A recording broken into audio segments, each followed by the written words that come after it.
Movie Draft House.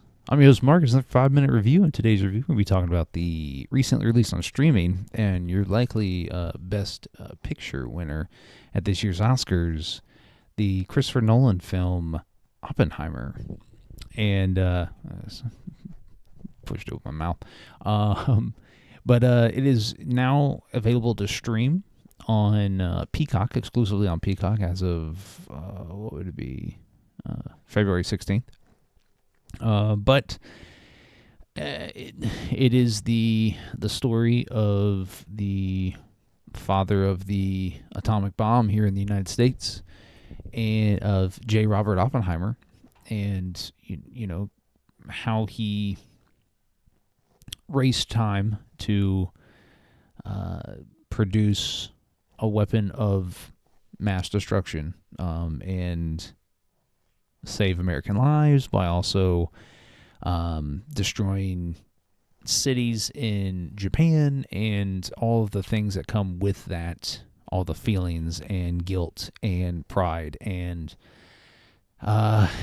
just confusion of how to feel,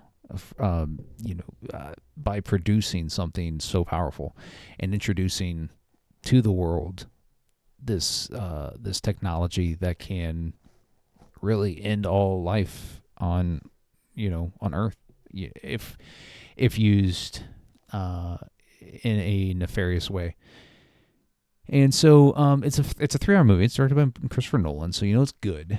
But one thing I it doesn't really feel like a 3-hour movie, and I think that's where this movie became so popular, is that people see the runtime, but they see the director and they're like, "Ooh, I want to see that movie."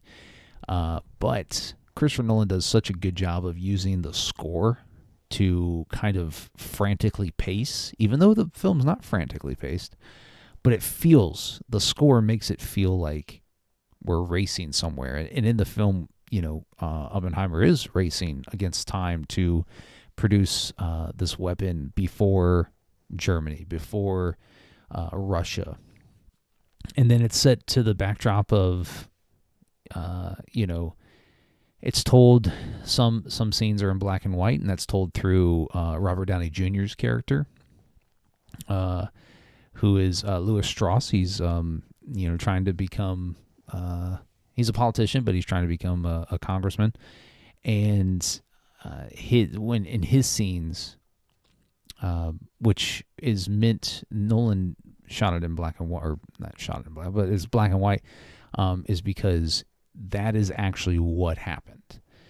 Every scene that Robert Downey Jr. is in is actually what happened, and then the rest of the film is not opinion based, but up to interpretation, right? But Emily Blunt plays Kitty Oppenheimer, Robert Oppenheimer's wife. Matt Damon plays, I think he's a major or a colonel, but he's in charge of overseeing the project from a government standpoint, and the Manhattan Project. And then you name it, and they're in here. Jason Clarke, Scott Grimes, who else? It's like a who's who. Kenneth Branagh is in it. It's a who's who of people here in this film.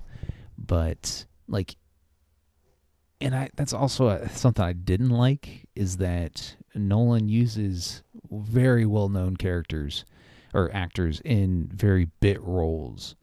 Alden Ehrenreich, he's not a bit role; he's a recurring role here. But who plays a bit role here? Josh Hartnett. He plays a pretty big role. Who is it? Josh Zuckerman? Drake and Josh? No. Florence Pugh's in it. Jack Quaid, another one. Josh Peck, another one. Who else? Benny Safdie, another one. Rami Malek, Oscar winner. Rami Malek, very bit role. Casey Affleck, bit-ish role. But you think these characters that when they pop up are bigger deals than what they are because of their stature as actors, and it doesn't end up being the case, and it kind of detracts from the film, in my opinion. But that's just a me thing.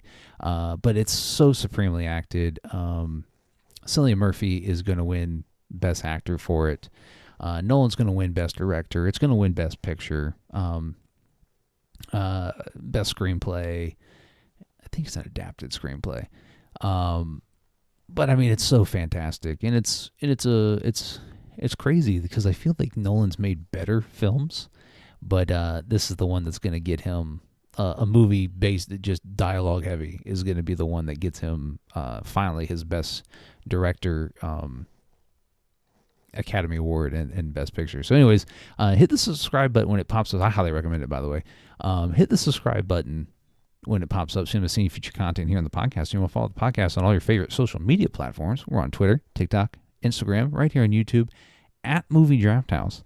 And don't forget the podcast releases weekly every Thursday on your favorite podcast streaming platforms: Spotify, Google Podcasts, Apple Podcasts, YouTube Podcasts. We're right there, anywhere you get your podcasts, and we'll catch you next time. We're in a race against the Nazis. And I know what it means if the Nazis have a bomb.